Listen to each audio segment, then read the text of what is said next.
Hi everyone, today's video is about capitalisation.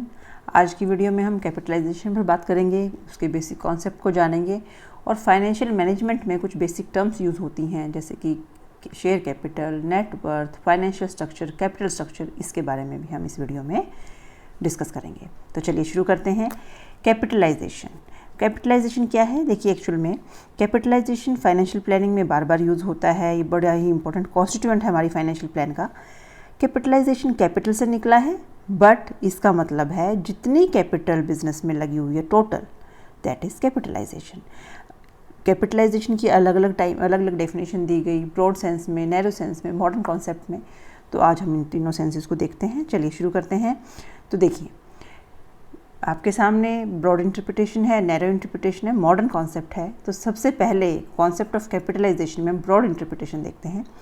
According to this interpretation, broad interpretation, capitalisation जो है financial planning के सिनोनियम माना गया है। इसका मतलब है कैपिटलाइजेशन में आप इंक्लूड करते हैं total amount of capital required जो भी रहेगी बिजनेस में, उसको एस्टिमेट करना, किस किस टाइप की सिक्योरिटी से ये कैपिटल रेज की जाएगी, उस टाइप की सिक्योरिटी डिटरमाइन करना, और साथ ही साथ किस प्रोपोर्शन में ये सिक्योरिटीज़ इशू की जाएंगी, उस प्रोपोर्शन को डिटरमाइन करना।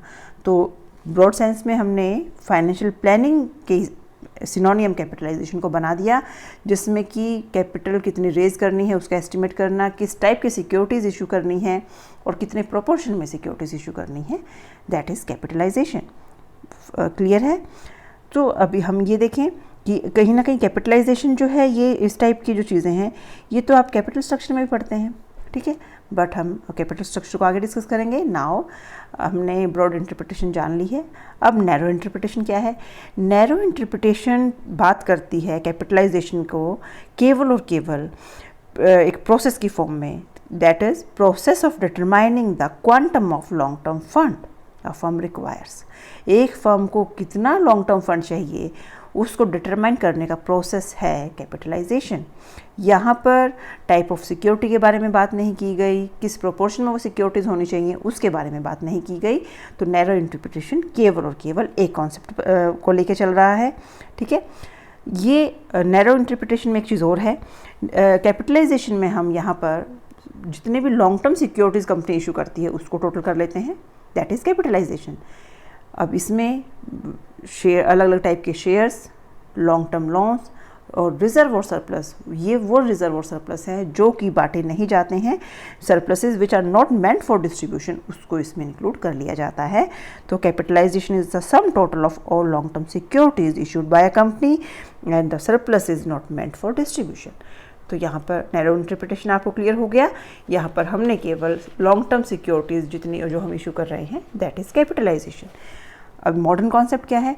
मॉडर्न कॉन्सेप्ट नैरो से ज़्यादा ही ले रहा है। देखिए, आपको सामने नज़र आएगा, लॉन्ग टर्म फंड और शॉर्ट टर्म फंड दोनों ही कैपिटलाइजेशन में इंक्लूड कर लिए जाते हैं। मॉडर्न कॉन्सेप्ट में आप ये कह सकते हो बैलेंस शीट की जो लायबिलिटी साइड है कैपिटलाइजेशन में, उसको ले लिया जाता है।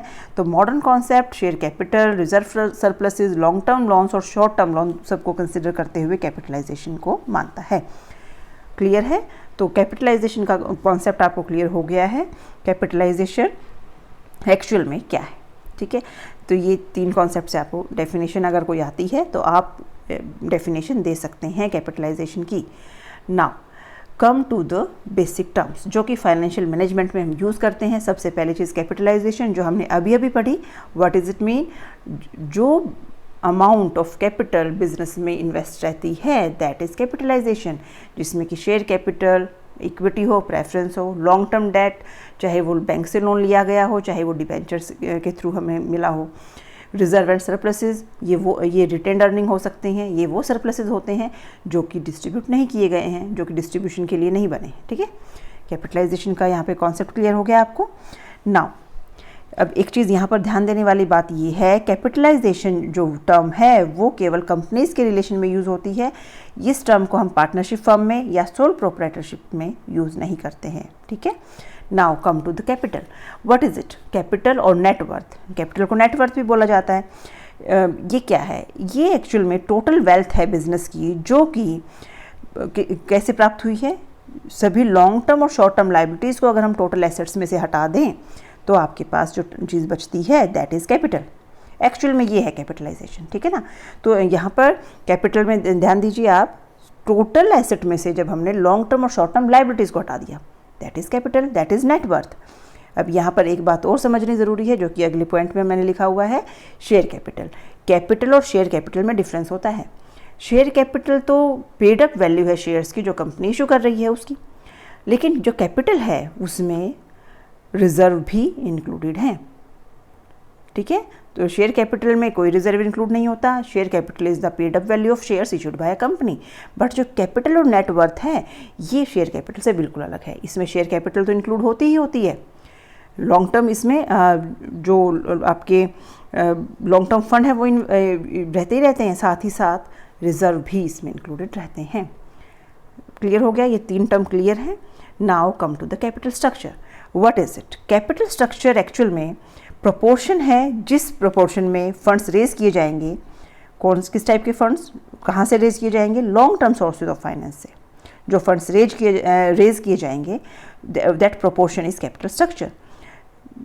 अब लॉन्ग टर्म जो फंड्स होंगे वो लॉन्ग टर्म लोन से, रिटेन्ड अर्निंग से, शेयर कैपिटल से रेज किए जाएंगे। तो ये कैपिटल स्ट्रक्चर हो चाहे फाइनेंशियल स्ट्रक्चर हो, ये कॉम्पोजिशन बताता है, ये प्रोपोर्शन बताता है कि आपके जो फाइनेंस के रिसोर्सेज हैं उसमें किसका कितना प्रोपोर्शन है, दैट इज़ कैपिटल स्ट्रक्चर। तो यहाँ पर हम ये बात कर सकते हैं कैपिटलाइजेशन में अमाउंट ऑफ कैपिटल रेज करनी है वो बताई जाती है, उसका एस्टिमेट किया जाता है। लेकिन जो कैपिटलाइजेशन में कैपिटल स्ट्रक्चर ये बताता है किस टाइप की सिक्योरिटी इशू करनी है और किस प्रोपोर्शन में इशू करनी है, ताकि प्रॉपर बैलेंस बना रहे ओन्ड कैपिटल और डेट फंड के बीच में, ठीक है जी। कैपिटलाइजेशन क्वांटिटेटिव एस्पेक्ट है फाइनेंशियल प्लानिंग का, जबकि जो कैपिटल स्ट्रक्चर है वो क्वालिटेटिव एस्पेक्ट है फाइनेंशियल प्लानिंग का। तो यहाँ से आपको कैपिटल स्ट्रक्चर क्लियर हो गया, साथ ही साथ आपको मैंने डिफ्रेंशिएट भी कर दिया है कैपिटलाइजेशन के साथ कैपिटल स्ट्रक्चर कैसे डिफ्रेंशिएट करता है। Now come to financial structure. Financial structure जो है that denotes the composition of entire liability side of the balance sheet. You can say capital structure में तो आप केवल long term source of finance को लेते हो, लेकिन फाइनेंशियल स्ट्रक्चर में आप लॉन्ग टर्म सोर्सेज के साथ साथ short term sources of finance भी ले लेते हैं। So financial structure has a wider scope than capital structure.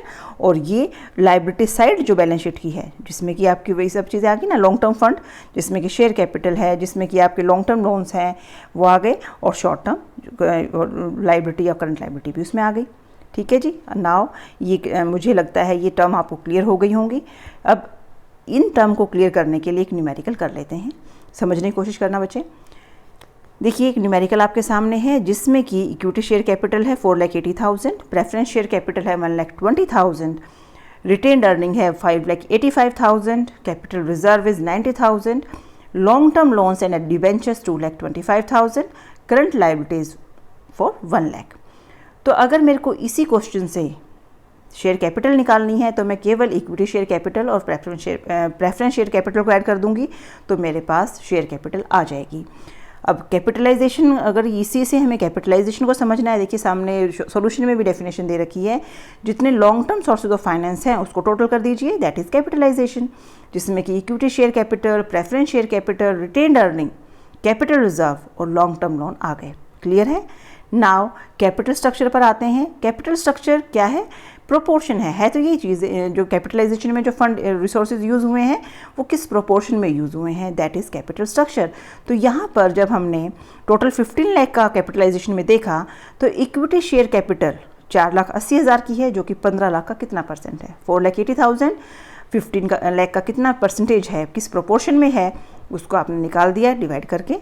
4,80,000 divide by 15 lakh multiply by 100, ठीक है। ऐसे ही प्रेफरेंस शेयर कैपिटल की प्रोपोर्शन आपने निकाल ली, 1,20,000 divide by 15 lakh multiply by 100। तो ऐसे करते करते आप ये प्रोपोर्शन कैलकुलेट कर सकते हैं। तो ये प्रोपोर्शन या मिक्स या परसेंटेज आ जाता है किस प्रोपोर्शन में long term sources of finance हैं, that is capital structure. Now come to financial structure. Financial structure में फिर एक हमारे दिमाग में डेफिनेशन भी आती है और सामने भी है, लॉन्ग टर्म फंड्स हों चाहे शॉर्ट टर्म लाइबिलिटीज़ हों, फाइनेंस के सोर्सेज हों, इन दोनों को ऐड कर दीजिए पहले, तो आपके पास टोटल फंड आ गए ठीक है, लाइबिलिटी साइड आ गई बैलेंस शीट की कंप्लीट। सो इसमें इक्विटी आ गया, प्रेफरेंस आ गए, retained earning, capital reserve, long term loans भी आ गए और करंट लाइबिलिटीज़ भी आ गई। तो टोटल हो गया हमारे पास फाइनेंस जो है 16 लाख का, जिसमें से अब 16 लाख बेस बनेगा फाइनेंशियल स्ट्रक्चर के लिए जब आपको कंपोजिशन या प्रोपोर्शन देखनी है। इक्विटी शेयर कैपिटल 16 लाख में से कितना है, 4,80,000 divide by 16 multiply by 100। Preference shares 1,20,000 divide by 16 multiply by 100। ठीक है, तो ये चीज़ आपको बच्चे क्लियर करनी है। एक तरह से अपने आपके सामने है क्वेश्चन, तो इसको एक बार देख सकते हैं आप। रिटेन्ड अर्निंग भी ऐसे ही 5,85,000 डिवाइड बाय 16 लाख। ठीक है, तो ये जो हम यहाँ पर जो मैं बता रही हूँ आपको, तो ये चीज़ आपको थोड़ा ध्यान देनी है, ये वाली चीज़ें 2 लाख, ये 1 lakh divide by 16 lakh multiply by 100। तो इस टाइप की ये जो चीज़ें हैं ना, ये प्रोपोर्शन हमें, तो ये जो है ये प्रोपोर्शन आपके होते हैं फाइनेंशियल स्ट्रक्चर में। आई होप बच्चे आपको ये क्लियर हो गया होगा अभी। ठीक है, नाउ